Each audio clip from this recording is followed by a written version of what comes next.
Price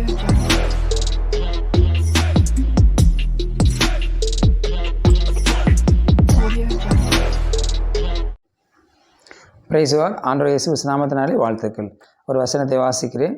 1 கொரிந்தியர் 15ஆம் அதிகாரம் 4ஆம் வசனம். இயேசு அடக்கம் பண்ணப்பட்டு வேத வாக்கியங்களின்படி 3ஆம் நாளிலே உயிர்த்தெழுந்தார் என்று சொல்லி கர்த்தருடைய வார்த்தையை பார்க்கிறோம். இயேசு கிறிஸ்து பரமேறுகிற காட்சி. அவர் உயிர்த்தெழுந்த பிறகு மகதலேனா மரியாளுக்கு தரிசனமானார், சில பெண்களுக்கு தரிசனமானார், சீஷர்களை 3 முறை சந்தித்தார், எம்மாவு சீஷர்களை சந்தித்தார். இப்பொழுது அவர் பரமேறுகிற காட்சியை பார்க்கிறோம். இயேசு இந்த பூமிக்கு எந்த நோக்கத்திற்கு அனுப்பப்பட்டாரோ அந்த நோக்கம், அந்த ஊழியம் முடிந்த பிறகு பரலோகம் இயேசுவை அழைத்து கொண்டது. நாம் இந்த பூமியில் வாழ்கிற வாழ்க்கையில் தேவனுடைய ஊழியத்தை அல்லது வேலையை, எதற்காக இந்த பூமியில் சிருஷ்டிக்கப்பட்டோம் என்ற வேலையை முடித்த உடனே பரலோகம் நம்மை அழைத்து கொள்ளும். அப்படி அழைத்து கொள்கிற பொழுது நாம் பரலோகத்துக்கு போய்த்தான் ஆக வேண்டும். எல்லோருக்கும் இந்த பூமியில் ஒரு வாழ்க்கை கொடுக்கப்பட்டிருக்கிறது. அந்த வாழ்க்கைக்கு முடிவு கண்டிப்பாக வருகிறது. இந்த பூமி யாருக்கும் நிரந்தரம் அல்ல. இது ஒரு டெம்பரரி லைஃப் தான். கொஞ்ச நாட்கள் இந்த பூமியில் வாழ்ந்து விட்டு நாம் பரலோகத்துக்கு தேவனிடத்தில் போக போகிறோம். இயேசுவுக்கும் அதே நிலைமை ஏற்பட்டது. உயிர்த்தெழுந்த பிறகு அவர் இங்கே சீஷர்களுக்கும் மற்ற எல்லாருக்கும் தன்னை காண்பித்து விட்டு அவர் பரலோகத்துக்கு போனார். வேத வாக்கியம் நிறைவேறும்படியாக உயிர்த்தெழுந்த அவர் பரலோகம் போனார் என்று சொல்லி பார்க்கிறோம். இங்கே பவுல் எழுதுகிறார், கேபாவுக்கு இயேசு தன்னை வெளிப்படுத்தினார், அதன் பிறகு 12 பேருக்கும் தரிசனமானார் என்று எழுதுகிறார்.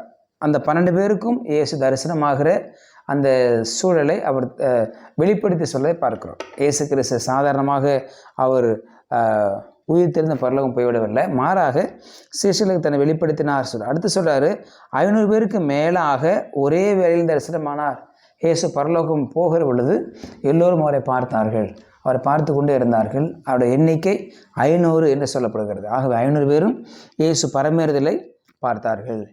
அடுத்து சொல்லப்படுது, யாக்கோபுக்கு தரிசனமானார்னு சொல்லப்படுது. உயிர்த்தெழுந்த இயேசு யாக்கோபுக்கும் தரிசனமானார், அவரும் இயேசு தரிசனித்தார் என்று சொல்லி பார்க்கிறோம். அடுத்து சொல்றார், அகால பிறவி ஆகிய எனக்கும் அவர் தரிசனமானார். அகால பிறவி என்றால் குறைப்பிரசவம்னு சொல்லலாம். அகால பிறவி, குறைப்பிரசவத்தில் இருந்த என்னையும் கூட இயேசு தரிசனமாகி என்னையும் நானும் பார்க்கும்படியாக அவர் தரிசனமானார் என்ற வார்த்தைங்க பார்க்கிறோம். ஆகவே இயேசு சீஷர்களை மாத்திரம் பார்த்துட்டு போகல, மகதலேனா மரியாளை மாத்திரம் பார்த்துட்டு போகல, எம்மாவு சீஷரை மாத்திரம் பார்த்துட்டு போகல, பரலோகம் ஏறுகிற பொழுது 500 பேருக்கு மேலாக அவர் தரிசனமானார். 500 பேருக்கு மேலாக எல்லாரும் அவரை பார்த்தார்கள், கண்கூடாக பார்த்தார்கள். ஆகவே இயேசு உயிர்த்தெழுந்து பரலோகம் போனது 100% மேலே அது உண்மையுள்ள காரியமாக இருக்கிறது. மேகம் அவர் எடுத்துக்கொண்டது. அப்போஸ்தலர் 1:9 வாசிக்கிறோம், மேகம் அவர் எடுத்துக்கொண்டது. எல்லோரும் அண்ணாந்து பார்த்து கொண்டிருக்கிறார்கள். இயேசு போகிற காட்சியை எல்லோரும் மிக ஆச்சரியமாக பார்த்து கொண்டிருக்கிறார்கள். அப்போ தூதர்கள் அங்கிருந்து சொல்கிறாங்க, நீங்கள் ஏன் வானத்தை அண்ணாந்து பார்க்குறீர்கள்? ஏன் மேலே பார்த்துட்டு இருக்கிறீங்க? ஏதோ நடக்குன்னு சொல்லி யோசிக்கிறீங்களா? என்ன அப்படி நீங்கள் பார்க்குறீங்க? ஒரு விசித்திரமாக இருக்கிறதா? ஆச்சரியமாக இருக்கிறதா? ஏன் நீங்கள் வானத்தை அண்ணாந்து பார்த்து கொண்டு இருக்க வேண்டும் என்று சொல்லி அடுத்தவர் சொன்னார், அவர் எப்படி எடுத்துக்கொள்ளப்பட்டாரோ அப்படியே மீண்டும் வரப்போகிறார். ஹல்லேலூயா. எப்படி மேலே எடுத்துக்கொள்ளப்பட்டாரோ அதே போல் இயேசு மீண்டும் வரப்போகிறார். எப்படி மேலே போகிறதை நீங்கள் பார்ப்பீர்களோ அதே போல் வருகிறதையும் பார்ப்பீர்கள். எப்படி மேலே போகிற காட்சி உங்கள் கண்ணுக்கெல்லாம் கண்கொள்ளா காட்சியாக இருக்கிறதோ, இயேசு வருகிறதையும் நீங்கள் பார்க்கிற பொழுது உங்களுக்கு அந்த காட்சியானது கண்கொள்ளா காட்சியாக இருக்கும் என்று சொல்கிறார். எப்படி அவர் மேலே போனார் அப்படியே தான் வரப்போகிறார். கொஞ்சம் கூட மாற்றம் இருக்காது. மீண்டும் இந்த பூமிக்கு வருவார். வரப்போகிற இயேசு அவர் இரட்சகராக வரமாட்டார். வரப்போகிற இயேசு அவர் நியாயாதிபதியாக வரப்போகிறார். வரப்போகிற இயேசு அற்புதம் செய்கிற வரமாட்டார். வரப்போகிற இயேசு நியாயம் தீர்க்கிறதாக வரப்போகிறார். முன்பு வந்த இயேசு இரக்கத்தில் ஐஸ்வர்யம் உள்ளவர். இப்போது வரப்போகிற இயேசுவோ நியாயம் உள்ளவர், நியாய தீர்ப்பு கொடுக்கிறவர். அவனவன் கிரியைக்கத்தக்கதான பலன் என்னோடு கூட வருகிறது என்று சொன்னார். ஆக இயேசு வரப்போகிற இந்த வருகை சாதாரணமான வருகை கிடையாது. அதனால் மிகப்பெரிய ஒரு சூழல் இருக்கும், ஒரு மிகப்பெரிய அழுகின சத்தம் இருக்கும். எல்லோரும் பயந்திருப்பார்கள்.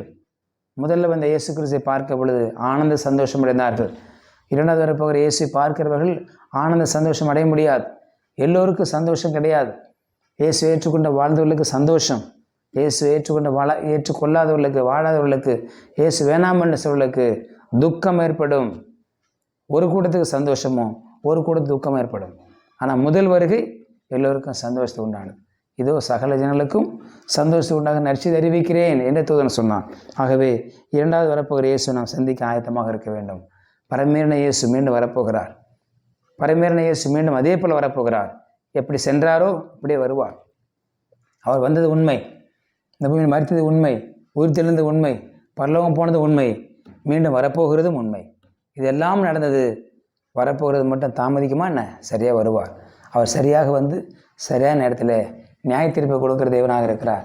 உங்களுக்கு, எனக்கும், நமக்கும் எல்லோருக்கும் சேர்ந்து நியாய தீர்ப்பை கொண்டு வருவார். தேவனுக்காய் வாழ்ந்தவர்களை பரலோகம் அடித்து செல்வார். தேவனுக்காய் வாழாதவர்களை நரகத்துக்கு அனுப்புவார். நரகத்துக்கு போகிறவர்களுக்கு நரகத்துக்கு போய் ஆக வேண்டும். பரலோகம் போகிறவர்கள் பரலோகத்துக்கு போய் தான் ஆக வேண்டும். அந்த நேரத்தில் யாருக்கும் ரட்சிப்பு கிடையாது, அந்த நேரத்தில் இரக்கம் கிடையாது, பாவ மன்னிப்பு கிடையாது, ஞானஸ்நானம் கிடையாது. எல்லாம் முடிஞ்சு போனது. இயேசு வருகிறார்னு சொன்னார். இந்த பூமியில் சுவிசேஷம் நின்று போய்விடும், ஞானஸ்நானம் நின்று போய்விடும், திருச்சபை எடுத்துக்கொள்ளப்படும். இந்த பூமியில் திருச்சபை இருக்காது. ஆகவே அவருடைய சரீரமாக சபையை அவர் எடுத்துக்கொள்வார்னு சொல்லி பார்க்கிறோம். ஆகவே எப்படி போனாரோ மீண்டும் அப்படியே வருவார். நாம் அவரை சந்திக்க ஆயத்தமாக இருக்க வேண்டும். நாம் மாத்திரமல்ல, நம்மோடு கூட சேர்ந்து ஒரு கூட்டத்தையும் ஆயத்தப்படுத்த வேண்டும் என்று சொல்லி கர்த்தருடைய வார்த்தை சொல். ஆகவே தைரியமாக இருப்போம், அவரை சந்திக்க ஆயத்தமாக இருப்போம். அநேகரை நாம் ஆண்டுகளை ஆதாயப்படுத்துவோம்.